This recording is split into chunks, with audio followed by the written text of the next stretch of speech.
हम अभी जब वहाँ से अंदर बढ़े तो मन में सोच रहे थे कि लोग इतने जल्दी जल्दी फ़ोन क्यों करते हैं, कहाँ पहुँचे कहाँ पहुँचे। फिर अभी देखा तब समझ में आया सब लोग सिर पर लिए खड़े हैं तो इंतजार तो बहुत है उसके लिए। समय कितना लंबा होता है जो प्रतीक्षा करते हैं उनको पता लगता है। ये सब प्रेम है, ये लगन है। ऐसे जब हमारा आपस में प्रेम होता है तो बड़ी से बड़ी मुसीबत हम लोग जीत लेते हैं। अगर आप लोग सुंदरकांड पढ़ते होंगे तो वहाँ एक चौपाई लिखी है और ये कौन कहते हैं, ये महाराज विभीषण बोलते हैं रावण की सभा में कि हे भैया, जहाँ सुमति तहाँ संपत्ति नाना और जहाँ कुमति तहाँ विपत्ति। जहाँ सुमति है वही संपत्ति है और जहाँ आपस में लड़ाई है वही विपत्ति है। हम लोग जब आपस में एक होते हैं तो देखो कितना सुंदर लगता है, और अगर ये अकेले हो जाते हैं तो सब कुछ हमारे ऊपर हावी हो जाता है। अभी आप अकेले यहाँ बैठते तब आपका मन नहीं लगता, क्योंकि मन भी आपको बल देता है, इनसे सबसे बल मिलता है। कई बार मैंने कथा में भी कहा है, अभी भी आपको याद दिलाऊं, एक छोटा सा ही उदाहरण है, मेरे को बहुत अच्छा लगा एक दिन जब देखा। अभी इस समय जब लाइट चली जाती है, पंखा आदि नहीं चलता है तो कितनी बेचैनी होती है कि नहीं। थोड़ा सा आधा एक मिनट मुश्किल से सह पाते हैं और फिर क्या बोलते हैं, बेटा थोड़ा देखो सबकी गई क्या। ध्यान दिया कि नहीं, देखने क्या भेजते हैं, देखो सबकी गई। अब वो बालक आकर ये बोल दे हाँ सबकी गई, एकदम तरावट आ जाती है। ठीक है, आती है कि नहीं आती है, देखा है कि नहीं। और अगर वो आकर के ये बोले कि नहीं केवल अपनी गई है, फिर क्या होता होगा, बेचैनी होती है कि क्यों गई, किस लिए गई। इससे हमें पता लगता है कि बड़े से बड़ी मुसीबत को भी हम सब मिल करके तो सह सकते हैं, लेकिन छोटी से छोटी मुसीबत में हम अकेले में घबरा जाते हैं। ऐसे सब बढ़िया आपस में प्रेम रखो भैया। प्रेम में बहुत बड़ी ताकत है, बहुत बड़ी ताकत है। और उस प्रेम के ना होने में जो मूल कारण है वो है अभिमान। थोड़ी थोड़ी अभिमान के अंदर हम लोग अपना अपना रिश्ता बिगाड़ लेते हैं, भाईचारा खत्म कर लेते हैं। और अगर उसके लिए रामायण में देखा जाए तो लिखा है सकल शोक दायक अभिमाना। अभिमान जो है सभी तरह के शोक को देने वाला है। अगर हम सरल हो जाएं, सहज हो जाएं, आपस में बढ़िया सुंदर प्रेम करें तो ये जिंदगी स्वर्ग से भी अच्छी है। और अगर घर में लड़ाई झगड़ा हो, छोटी छोटी बात हो, तो वही घर नरक हो जाता है। जीना किसको पसंद नहीं है, सबको पसंद है, लेकिन जब घर में इस तरह की कलह होती है तब व्यक्ति निर्णय करता इससे अच्छा अगर मर जाते तो ही ठीक होता। उससे पूछो भैया तुम मरना क्यों चाहते हो। वो मरने के लिए मरना नहीं चाहता है, वो इस झंझट से छूटने के लिए ऐसा बोलता है। और वो झंझट क्यों है, क्योंकि हमको भी सहना नहीं आया, हमको रहना नहीं आया। अगर ऐसे बढ़िया आपस में प्रेम रहे तो बहुत सुंदरता होती है, बहुत अच्छा होता है। तो आप सभी से मेरा कहना है, जैसे अभी आप लोग इतना प्रेम से यहाँ इकट्ठा हुए हैं, ऐसे आपस में प्रेम रखो। बिना प्रेम के जीवन नीरस होता है, नीरस, आप बोर हो जाओगे। ऐसे बढ़िया सुंदर सुंदर आपस में प्रेम रखो। एक दूसरे से मिलो तो खुश होकर के मिलो। अंदर कोई दुख दर्द हो भी तो शुरू में नहीं, शुरू में सबको खुशी से मिलते हैं। आप देखे होंगे एक परंपरा है हमारे यहाँ प्रणाम करने का। क्या करने का, तो जब भी कोई अपने से बड़ों को देखता है, विशेष को देखता है, तो हाथ जोड़कर प्रणाम करते हैं। क्यों करते हैं, क्योंकि आपके अंतःकरण में भगवान बैठे हैं और सीधा आपके मुख से उनकी वाणी निकलेगी।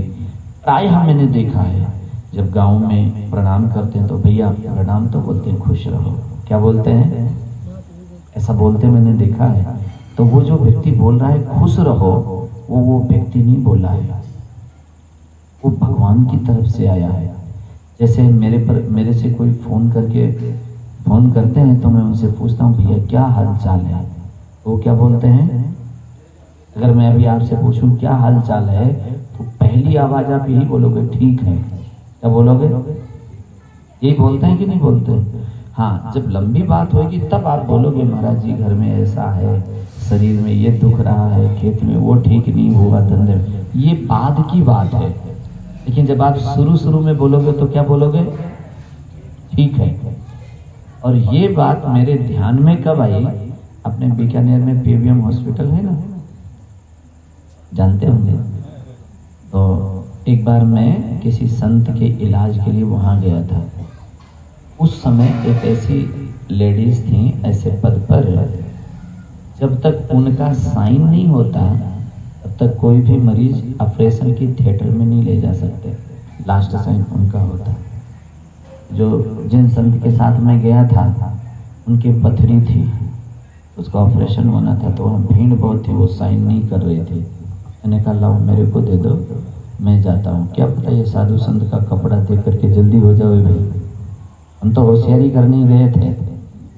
जैसे वहां पर गए तो वो जो माता राम उस पद पर बैठी हुई थी वो पहचान ली और सीट छोड़ के उठ कर आई। बोले महाराज जी आप हॉस्पिटल में, क्या बात हुई? तो मैंने कहा एक हमारे संत हैं, कोई पथरी का ऑपरेशन है। तो बोले किसी को बोल देते महाराज। तो मैंने कहा वो 2-3 बार चक्कर काट गए, भीड़ इतनी है कि आप मिल ही नहीं रहे। तो मैंने मैं ही चलता हूँ। साइन किया, साथ में ऑपरेशन थिएटर में गई कि महाराज का अच्छे से करना और जो भी दवाई के खर्चा लगेंगे वो सारा मैं दूंगी। बहुत अच्छी सारिका थी। वहां का काम निपटा कर फिर मेरे पास आई, बोले महाराज जी आप वृंदावन चलेंगे क्या? मैंने कहा वृंदावन? बोले हमारे यहाँ हॉस्पिटल में भी वृंदावन है। मैंने कहा यहाँ किसको बोलते हैं? तो मरने के बाद वो चीड़ फाड़ करते हैं ना, क्या बोलते हैं उसको? पोस्टमार्टम, क्या ऐसा कुछ बोलते हैं? हाँ, तो उसका कोई एरिया है, बोले हम लोग उसको वृंदावन बोलते हैं। क्या बोलते हैं? क्या बोले? मैं तो नहीं जाऊंगा क्योंकि वहां जाने के बाद मेरे को 1 दिन का सूतक लगता है, जनेऊ बदलना पड़ेगा। तो मुस्कुराई, बोले नरक चलेंगे क्या? कहाँ चलेंगे? नरक। तो मैंने कहा वहां भी तो जाती रहती? बोले हाँ मेरी ड्यूटी है, मैं जाती आती हूँ। चलेंगे महाराज क्या? मैंने कहा उसको कौन सी जगह का बोलते हो? अब तो समझ गए कि इनके हॉस्पिटल में ये सारे बनाए हुए हैं। तो जहां पर हड्डी टूटी हुई, हड्डी टूटती है ना एक्सीडेंट आने में, उस वार्ड का नाम उन लोगों ने क्या रखा है आपस में बोलने के लिए, ठीक है। वहां मेरे को पहली बार में गया, ऐसा देखा जैसे कोई अपने ये लकड़ी का काम करते हैं ना सुथार लोग, ऐसे वहां ड्रिल हो रही है, वहां थोड़ी छीनी सब चल रही है। देख करके एकदम मेरे चक्कर आने लगा, मैं कभी देखा ही नहीं था। बोले महाराज जी असली नरक नहीं है ये तो पीवीएम हॉस्पिटल का है, देखो कैसा है। वहां मैंने एक खास बात देखी जो आपको अब बताना है। लगभग 35-36 साल का कोई जवान बालक, उसका एक्सीडेंट हुआ था। वो इतनी जगह से फ्रैक्चर हुआ था, वो सीधे बेड पर लेटा नहीं सकते थे उसको, तो बेल्ट में उसको टांग करके रखे थे, सभी जगह सपोर्ट दे करके। वो डॉक्टर उसके कंधे पर जाके ऐसे ऐसे थपथपाया, तो धीरे से थोड़ा मोमेंट किया और वो उनसे पूछती हैं क्या हाल चाल है? तो वो क्या बोला? ठीक है। क्या बोला? ये बात आपको बताना था। जब वो बोला ठीक है तो वो डॉक्टरनी मेरी तरफ देखकर बोली महाराज जी बस ये बात पूछने के लिए आपको यहाँ लाई थी, इस बेचारे का क्या ठीक है? फिर भी ये पहली बार में क्या बोला? मैंने कहा ये जो पहली बार बोला है ना ठीक है, इसको भी शरीर की याद नहीं है, वो अपनी स्थिति बताया है। हम अलग हैं और शरीर अलग है। अभी जब इसको शरीर की याद आएगी ना तब ये कहेगा कि ना ठीक नहीं है, हमारा तो ये दुख है, हमारा तो ये दुख है, हमारा तो ये दुख है। लेकिन ये सब शरीर को याद करके होता है। और जब आप एकाएक बोलते हो ना तो वो जो कहते हो ठीक है, वो आपका अपना स्वरूप है। क्या है? अपना स्वरूप। वही कहते हैं लोग जो ज्ञान की साधना करने वाले होते हैं, जिनका महावाक्य है सो हम, जो ऊपर परमात्मा बताते हो वही मैं हूँ, तत्वमसि, वो तत्व और मैं जो अपनेपन का है, ये दोनों एक ही है। जिसको कहते हैं ना अहम ब्रह्मास्मि। तो ये जो शुरू में आपका प्रेम निकलता है, ये जो आशीर्वाद निकलता है, वो आप अपने द्वारा इंगित करके होता है। तो जब हम प्रणाम करते हैं किसी को, तो उनके द्वारा जो कहते हैं ना खुश रहो, इसका बहुत ज्यादा हमारे जीवन में प्रभाव आता है। ऐसे जब हम आपस में मिलें तो एक दूसरे का थोड़ा आदर दे दो। मैंने खास बात ये सब देखी है, अपने से बड़ों का आदर करना तो सबको ही सिखाता है कि नहीं?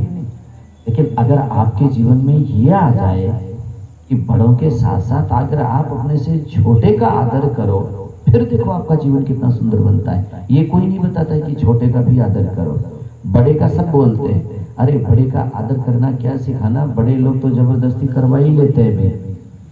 अब छोटे का करके तो देखो फिर आपके जीवन में क्या आनंद आता है। मैंने तो खुद जीवन में देखा है, ये बड़े लोग तो कह के करवा लेते हैं क्योंकि मैं बड़ा हूँ, चल दे आदर कर। अब तुम छोटे का आदर करके देखो, फिर तुम्हें कितना प्रेम मिलता है। और आज तक मैंने किसी शास्त्र में ये लिखा हुआ नहीं देखा कि अपने से छोटों का आदर करेंगे तो कोई पाप लग जाएगा, ऐसा नहीं पढ़ा हुआ मैं। ठीक है, आप करके देखो। आपके घर में छोटा बच्चा हो, उसको भी तुम भाव से पुकारो, अरे आदर से बुलाओ, फिर वो तुम्हारा कभी अनादर नहीं करेगा क्या? लेकिन हम लोग क्या करते हैं, बड़ों के सामने तो बड़े झुक करके करते हैं और छोटे के सामने तू में शुरू करते हैं, तो वो भी सीख लेता है। क्या करता है, मैं देखा हूं एक दादाजी अपने पोते को इतना बिगाड़े कि फोन पर बात हो रही थी और उसने जो दादाजी को जोर से गाली दिया, मैंने कहा ये गाली कौन दे रहा है तुम्हारा? बोले हमारा अपना पोता है। मैंने कहा इसमें भी राजी हो रहे हो आप? बोले ये तो हमारा सारा दिन चले। क्या बोले वो मेरे को? मैंने कहा अभी तुमको अच्छा लगता है क्योंकि वो छोटा है, और जब यही आदत पड़ जाएगी, बड़ा होकर तुम्हें देगा ना, तो तुम्हें मरने का मन करेगा। फिर जो चीज तुम्हें अच्छा नहीं लगता है उसको बचपन में बच्चों को क्यों सिखाते हो? अगर आपको लगता है कि आदर चाहिए तो आज आप छोटेपन से ही उसका आदर करना सिखाओ ना। आप उसको आदर करो और फिर देखो तुम्हारे जीवन को कितना सुंदर लगता है। लेकिन हम लोग क्या करते हैं, भूल जाते हैं कि छोटा है, जो मन में आवे सो बोलो। अरे तुम्हें पता नहीं वो छोटा नहीं है, वो स्कूल में पढ़ रहा है तुम्हारे द्वारा। आज जो सिखा दोगे कल को वही बोलेगा। जिनके घरों में मैं आता जाता हूँ तो छोटे छोटे बच्चे मेरे को वसुदेव सुतम वाले श्लोक सुनाते हैं। क्या सुनाते हैं? क्योंकि उनको ये याद है। एक दिन मैंने कथा में बच्चों को सब दे रहा था, भाई तुमको कोई कविता याद हो तो सुना दो, तुमको कोई भजन याद हो तो सुना दो। तो एक बच्चा खड़ा हुआ, उसको माइक दिया तो उसने इतना गंदा कोई फिल्मी गाना गाया। मैंने दौड़ करके चला, मैंने कहा ये क्या गा रहा है? बोले मेरे को ये भजन याद है। मैंने कहा ये भजन नहीं है, इसको नहीं गाते हैं। बोले हमारे घर में तो सारा दिन यही बजे महाराज। जब आप लोग ऐसी उल्टी सीधी बातें रखोगे भाई, तो उन बच्चों को थोड़ा ही पता है। दो बच्चे सगे भाई थे, अरे मैंने कानों से सुना, आपस में खेल रहे थे तो थोड़ी सी कोई बात नहीं बनी तो एक दूसरे को गाली दे रहे थे, तेरा बाप मरे। वो उनको बोल रहे, वो उनको बोले, और उन दोनों को यही पता नहीं कि दोनों का एक ही बाप है। ये घर में जो तुम बोलचाल भाषा बोलते हो ना, इन बच्चों को कहना नहीं पड़ता है, ये अपने आप सीखते हैं। अब आप थोड़ी सी बात ध्यान दो, अब कोई अंग्रेज को लाओ और उससे कहो तुम मारवाड़ी बोलो, बोलेगा वो? क्यों नहीं बोल पाएगा? क्योंकि वो इस माहौल में नहीं रहा है। और तुम्हारा बच्चा, आप कोई मारवाड़ी सिखाने के लिए कोई कॉलेज भेजे हो क्या, कोई स्कूल भेजे क्या? वो देखते देखते सीख गया। ऐसे ही तुम्हारे बच्चे को अंग्रेजी नहीं आती है, लेकिन जो अंग्रेज के घर में जन्म गया उसको अंग्रेजी के लिए कोचिंग नहीं करनी पड़ती है। तो जो माहौल आप अपने घर का रखोगे भैया, आगे चल करके जीवन में वही आता है। तो आप सबसे मेरा एक निवेदन है कि अगर अपने जीवन को और सुंदर बनाना चाहते हो तो आप अपने से छोटों का आदर करना शुरू करो, उनसे प्रेम से बोलना शुरू करो, उनमें ये संस्कार आते हैं। जब आप अपने से छोटों को आदर दोगे तो वो तुम्हारा निरादर करेंगे, ऐसी बात नहीं है। लेकिन अगर तुम केवल यही बात रखे रहे कि अपने से बड़ों का ही केवल आदर करना है, तो बड़े वाले तो तुम्हें जो छोटे के साथ तुम करते हो वो तुम्हारे साथ करेंगे। ऐसी बढ़िया बढ़िया सुंदर सुंदर बातें अपने जीवन में लाओ। गांव स्वर्ग है ऐसा मेरा मानना है, बस केवल उसमें छोटी छोटी बातें ना हो। क्या ना हो? एक तो नशा और एक लड़ाई। ये दो चीज पूरे गांव को बर्बाद करके रखा है। बुरा नहीं मानना, इसी गांव से कोई बच्चा चाहे लड़ाई झगड़ा करके भी कहीं शहर में निकल गया, आज वो बहुत बड़ा बिजनेसमैन भी बना हुआ है। नहीं बना हुआ है क्या पता? और जब इसी सर्कल में रह गए तो केवल उतनी छोटी छोटी चीज की पंचायती करने में सारा दिन जा रही है हमारी। और जिनके पास बिल्कुल लिठल्ले हैं ना, उनके पास ये ज्यादा दुष्ट है। उनको काम तो कोई है नहीं। कोई भी शुभ काम चल रहा होगा तो जाकर के उसमें चला करके पैर अड़ाना। ध्यान दे रहे कि नहीं? कई तो इसलिए जा रहे हैं कि इनका नाम नहीं होने दूंगा। न वो 1 रुपया दिए हैं, न 1 घंटा वहां कोई सेवा कर रहे हैं, लेकिन चला करके उनका मन लगता है इसमें कि अच्छा काम हो रहा है ना, इसको अपने खराब करते हैं। मतलब कोई है नहीं, उसका कारण नहीं है उनको, लेकिन वो ऐसा माहौल बनाएंगे कि उसमें टांग अड़ाएंगे वो। और रामायण में इन ऐसे लोगों को तुलसीदास जी क्या करते हैं, ये ओले जैसे होते हैं। ओला जानते हो ना, ओला गिरता है, ये दुष्ट को ओला बताया है। क्यों? बोले वो जब ओला गिरता है तो कब गिरेगा? जब किसान का पूरा फसल खड़ा रहेगा। तो फसल को नष्ट करने के लिए ओला गिरता है, पानी देने के लिए नहीं गिरता है, नहीं तो पानी ही आता ना। तो वो ओला गिरेगा किस लिए? बोले किसान का फसल नष्ट करेंगे। तो कोई उस ओले से पूछे कि तुम? बोले हम भले ही नष्ट हो जाए लेकिन इनका तो नष्ट कर दिया ना। ये दशा होती है इन दुष्टों की। तो कई लोग गांव में ऐसे होते हैं, कोई भी शुभ काम करोगे वो चला कर जाकर सामने नहीं आएंगे, लेकिन पीठ पीछे से। इनकी ऐसी दुर्गति होती है, शास्त्रों में तो लिखा है कि इतने घोर नरक की प्राप्ति होती है इनको कि कई जन्म बीत जाते हैं, इनको सुकून नहीं मिलता है। तो अपने ऐसे में नहीं आएंगे। ध्यान से सुनेंगे इस बात का। कहीं कोई अच्छा काम हो रहा हो और अगर अपने को हो तो अपने समर्थन कर देंगे। 2 रुपया नहीं भी होगा भैया तो हमारी समर्थन ही वो सेवा है। क्या है? 2003 की शायद बात है ये। गुजरात में बहुत बड़ा भूकंप आया था।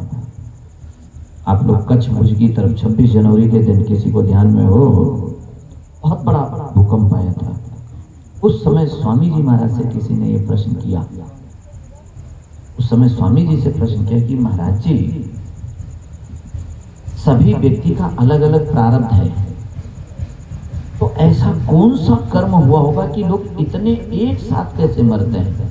क्योंकि शास्त्र में आया है हानि, लाभ, जीवन, मरण, जस, अपजस, ये 6 काम जो हैं ये पहले जन्म से पहले तय हो जाता है विधाता के द्वारा। कौन कौन सा 6 कर्म? फिर से सुन लो। लाभ, हानि, जीवन, मरण, जस और अपजस, ये 6 काम मनुष्य के हाथ में नहीं है, ये जन्म से पहले विधाता तय करते हैं। तो महाराज जी आप बताओ, जब सबके अलग अलग कर्म हैं तो ये ऐसे इसी आपदा में एक साथ मौत का कैसे आ जाता है ये? तो स्वामी जी ने बड़ी अच्छी बात वहां बताई कि कोई मान लो जैसे गांव में कोई निर्णय लिया जा रहा हो, क्या हो, अच्छे अच्छे गांव के जिनकी चलती है सबको इकट्ठा करना पड़ता है। तो उसमें अगर कोई बुरा प्रस्ताव पारित होता है, क्या कौन सा प्रस्ताव? बुरा प्रस्ताव अगर पारित हो रहा है और आपने उसमें बैठ करके केवल ऐसे कर दिया है कि मेरी भी सहमति है, कर लो, तो वो सबका एक प्रारब्ध बनता है। कहा ही, सुनहि, अनुमोदन करहि। तो ये तीनों काम का एक ही फल होता है, चाहे कोई करे और चाहे कोई अनुमोदन करे, उसको एक ही फल मिलता है। और यही कोई गांव में अच्छा कर्म हो रहा हो, होने जा रहा हो और आपको बुलाया गया है और आपने उत्साह दिला दिया है कि हाँ भैया कर लो, ये काम बहुत अच्छा है, तो आपको भी वही फल मिलेगा जो लोग मेहनत करके उसको करेंगे। तो जब कभी गांव में कोई अच्छा कर्म हो और आपको नहीं भी बुलाया जाए ना, अब भी आप वहां जाओ और जब आपको हाथ खड़ा करने का पड़े तो अपने हाथ खड़ा कर दो, क्योंकि वो जो हाथ खड़ा हुआ है वो स्वीकृति है और उसको देख करके उस व्यक्ति को एक उत्साह मिलता है कि ये काम करे। वो हाथ उठाते समय ये नहीं देखता है कि कौन से व्यक्ति हैं, क्या देंगे, वो समर्थन की महिमा देखता है कि कितने लोगों का मन है। ध्यान आया कि नहीं? तो आपको अपनी मन की हाजिरी देने में आपको वो पुण्य मिलता है जो वो शुभ काम करने से मिलेगा। ऐसे कोई गलत काम हो रहा हो, आपको लगे और आपको बुला ही लिया है, जाना आपकी मजबूरी हो गई है, तो चुपचाप बैठे रहो। कोशिश करो कि कम समय में वहां से किसको अपनी सहमति नहीं देनी है। ध्यान आया कि नहीं? तो वो जब तक उस गलत का काम होता रहेगा आपको उतना पाप लगता रहेगा। ऐसे शुभ काम में जो कुछ आपने हाथ किया वहां जितने पुण्य होते हैं आपको मिलता रहेगा। इसलिए हमारे साधु संत हमेशा कहते हैं भैया सही कार्य में सहमति। अब सही कार्य में कभी भी बाधा नहीं देना चाहिए, और विशेष करके भगवान के कार्य में, जो भगवान के कार्य में बाधा देते हैं उनका जीवन बहुत जल्दी समाप्त होता है।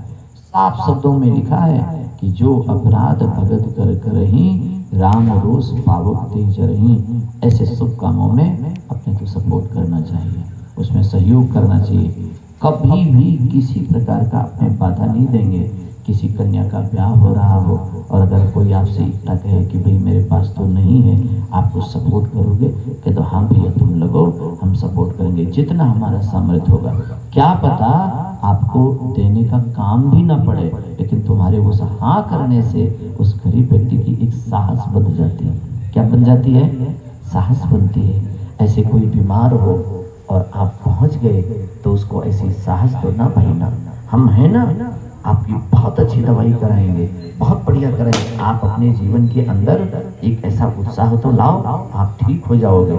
आपने इतना कहा नहीं, उसके अंदर एक बल आता है। अभी मैंने एक घटना सुनी, अभी कहीं गया हुआ था, बोले हमारे एरिया का नामी पहलवान व्यक्ति था, बहुत बड़ा पहलवान, लेकिन उस स्वभाव से थोड़ा वो विचित्र था। और रास्ता चलते कोई ना कोई लड़ाई चाहिए ही चाहिए उसको, ठीक है। अब सामूहिक कोई काम हुआ समाज का, तो सब लोग डर गए कि ये इतने लोग इकट्ठा हुए, कहीं ये लड़ाई झगड़ा कर लिया तो अपने तो रोक भी नहीं पाएंगे, इतना पहलवान है। तो गांव के एक सज्जन थे, बड़े समझदार, बोले एक काम करते हैं, 4-5 लोग मेरे साथ हो जाओ, अगर वो पहलवान स्वस्थ रहेगा तब तो किसी की नहीं मानेगा, और उसको बीमार कर दें तो क्या कर दें?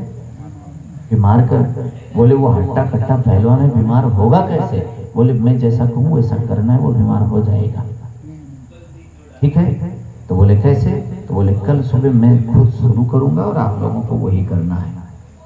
वो सोच करके जब वहां से आ रहा था बड़े मस्ती में, हट्टा कट्टा पहलवान, और वो सज्जन पहुंचे, भाई राम राम राम, आज तेरा मुख उतरा उतरा क्यों लग रहा है भाई, क्या बात हो गई आपको? आप इतनी सुस्त कैसे हो, ठीक तो हो ना? बोला हाँ मैं तो बिल्कुल ठीक हूँ।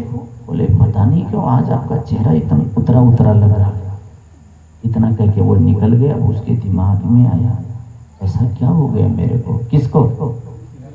उस स्वस्थ व्यक्ति को, पहलवान को। ऐसा क्या हो गया भाई? आधे घंटे के बाद में फिर एक व्यक्ति को उसके घर भेजा, अच्छा खासा वो बात कर रहा है। वो बोले पता नहीं क्यों तुम्हारा चेहरा एकदम बदल सा गया, आप बीमार हैं क्या? ऐसे दिन में 4-5 लोगों को भिजवा दिया और वो सच्ची में बीमार हो गया, उड़ के सो गया। क्या हुआ? ये मनुष्य का जीवन है, तो साहस तोड़ने से टूट जाता है। 2 दिन कार्यक्रम रहा, दोनों दिन वो बीमार पड़ा रहा। क्या था? उसके बाद में डॉक्टर बुला लाए और थोड़ा सा वैसे थे, बीमार तो था ही नहीं, लेकिन अब लोग कहते गए ना तुम बीमार हो, तुम बीमार हो, तो हो गया, वो बीमारी हो गया। अब भाई वो सोचे कि एक आदमी झूठ बोलेंगे, सब थोड़ी बोले, और उसको खुद को कोई बीमारी नहीं है और बीमार हो गया।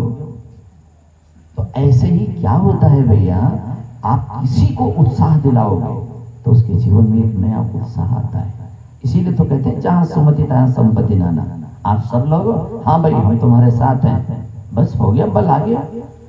और अगर यही कोई अपने घर का व्यक्ति उसका विरोध करे तो व्यक्ति का मन टूट जाता है। टूटता है कि नहीं? तो आपस में ऐसे सभी लोगों से कहना है, छोटे बड़े बूढ़े सबसे कहना है, शुभ काम में उत्साह दिलाना चाहिए, उसमें लगना चाहिए। और कोई बाधा दे तो उसको समझाओ, भैया बहुत बड़ा नुकसान कर रहे हैं आप अपना। होने वाली चीज तो होकर रहेगी, लेकिन भगवान तुम्हें माफ नहीं करेंगे। कई लोग ऐसा होते हैं, मैं खुद जानता हूँ, कई बार काम पड़ा है। एक गांव में कोई बात चली तो वहां पर भी देखा, उनको समझाया तो बेचारे अलग से आए कमरे में मिलने कि महाराज जी गलती तो मेरे द्वारा हुई है, अब क्या कर सकते हैं। तो मैंने कहा देखो, आज से नहीं करोगे तब भी भगवान आपको माफ कर देंगे। वो बोले मेरे को अच्छा लगता है। मैंने कहा क्या? बोले कोई चलता हुआ काम को रोक देने में। क्या बोले मेरे को? ये मैं बीती बात आपको बता रहा हूँ। आकर बोले, रोने लग गए और रोते रोते बोले महाराज क्या करें, पता नहीं कैसा मेरा दिमाग है, कोई काम अच्छा कर रहा हो उसको जाकर रोकवा दूं तो मेरे को खुशी मिलती है। मैंने कहा देखो कैसी खोपड़ी बना ली इन्होंने। फिर माफी मांगा तो मैंने कहा भाई माफी यही है कि आप उसमें बाधा मत दो। बोले अब गलती नहीं करेंगे। ऐसी सुंदर सुंदर सुधार बातें अपने रखो, अच्छे काम में साथ रहो, बुरे के पास अपने नहीं जाते हैं, नहीं तो उसका भी भाग हमें मिलता है। ठीक है। मेरे मन एक बार श्री राधे गोविंद बोल, मेरे मन एक बार श्री राधे गोविंद बोल। ताली की आवाज ज्यादा आ रही है और आपकी कम आ रही है, तो ताली चाहे थोड़ा धीरे बजाओ, आप थोड़ा जोर बोलो, ठीक है, तो थोड़ा मैच हो जाएगा।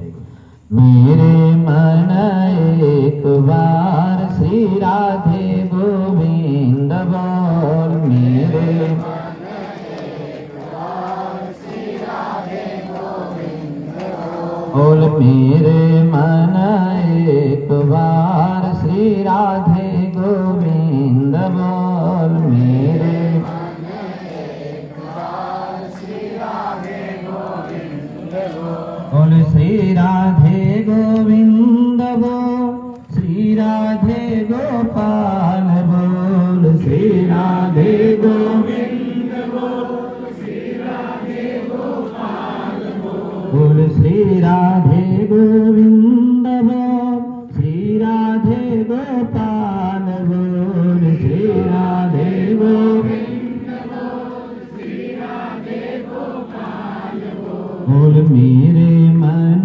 बार बार श्री राधे गोविंद बोल, मेरे मन बार बार श्री राधे गोविंद बोल, मेरे मन बार बार श्री राधे गोविंद बोल, मेरे मन बार बार श्री राधे गोविंद बोल। सुबह भी प्रार्थना रखे हैं ना, होएगी? आप लोग आएंगे? हमको भी थोड़ा उत्साह दिला दो, जो हम भी सुबह तैयार हो जाए। भी आना तो है ना? अच्छा, प्रभात फेरी भी रखा है क्या? तो गलियों में भगवान तो पानी छिड़क चुके हैं, आप लोग थोड़ी साफ सफाई कर लेना, ठीक है? और गली वही लेना जिसमें थोड़ा कीचड़ कम हो, थोड़ी साफ सुथरी हो, वैसे बढ़िया लेना, ठीक है? आप लोगों का ये उत्साह देखकर यही मेरे को याद रहता है। पीछे वाला तो खत्म हो जाता है, ठीक है? तो पहले वाला जो चित्र है उसकी धूमिल नहीं करना, ठीक है? सब लोग बढ़िया सुबह उठना और बढ़िया उत्साह से राशि सर का, तो मेरे को बहुत आनंद आता है। इतना बढ़िया आप लोग भी, इतना बढ़िया सुंदर आप लोग भाव रखे हो। इन्होंने कहा तो मैंने कहा चलते हैं भी, वहाँ मिल के आते हैं। तो ज़्यादा से ज़्यादा मैं अपने घर में और उसमें बोलो कि सब लोग प्रार्थना प्रभात फेरी में आवे। और केसर एक गांव है, आप लोग नाम सुने कि नहीं?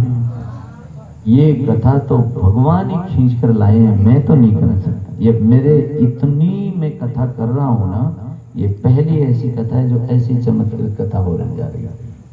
ये कथा कहीं और दे रखे थे, वहाँ पूरी तैयारी हो चुकी, सब कुछ हो गया, लेकिन परिवार में किसी का जाना हो गया और वो खाली हुई।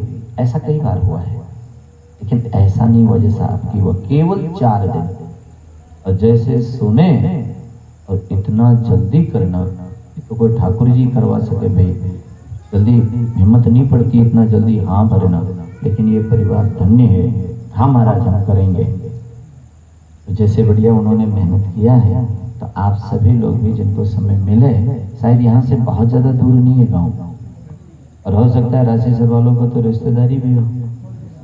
हाँ, तो सब लोग उसमें ज़्यादा से ज़्यादा संख्या में सुन सकते हो कथा, ठीक है। उनका मनोबल भी बढ़ाना है, ठाकुर जी राजी भी होंगे, ज़्यादा दूर भी नहीं है। नोखा से मेरे पास जैसे सुने जो फोन आया, बोले महाराज भगवान ने कृपा कर दी, हम लोग सोचते थे आसे पासे तो काफी दूर तक है ही नहीं है कोई, बस केवल वही देश नौपाली है, ये तो भगवान ने एकाएक की बहुत बढ़िया सुंदर है। तो जैसे भगवान ने निमित्त उनको बनाया है, हम लोग सारा सहयोग करेंगे, ठीक है। एक चीज और हमारे मन में आती है, लेकिन वो हो सकता है हम सुबह वाले में बता देंगे, ठीक है। अभी वाले में तो सब लोग बढ़िया से जाकर विश्राम करो, और सुबह आलस्य प्रमाद नहीं करना, नहीं तो जो मेरा वो पहले पुराना वाला सुंदर चित्र है ना, वही ठीक रहेगा। समझ में आई है कि नहीं? हम तो अभी जब आए तो जगह जगह कहाँ खड़े होते थे, कितने भक्तों के साथ बढ़िया जयकारा लगता था सभी भगवान का, वो मेरे को पूरा याद आ रहा था। तो अभी वो वाला चित्र में देख लेता हूँ कि राशि सर ऐसा है, और तुम सुबह कहीं गड़बड़ कर दिया तो गड़बड़ हो जाएगी, ठीक है। तो सभी लोगों से जिधर से अपने चलते हैं, मैं तो सभी लोग इकट्ठा करो, उससे मेरे को खुशी मिलती है। और उतने लोग होते हैं ना तो उतना गुना नाम जप हो जाता है अपना, ठीक है। राम जी राम, राम जी राम। ऐसे पंडाल तो हमारा भर ही गया है पूरा, अभी बढ़िया है, सब लोग बढ़िया सुंदरता से करना।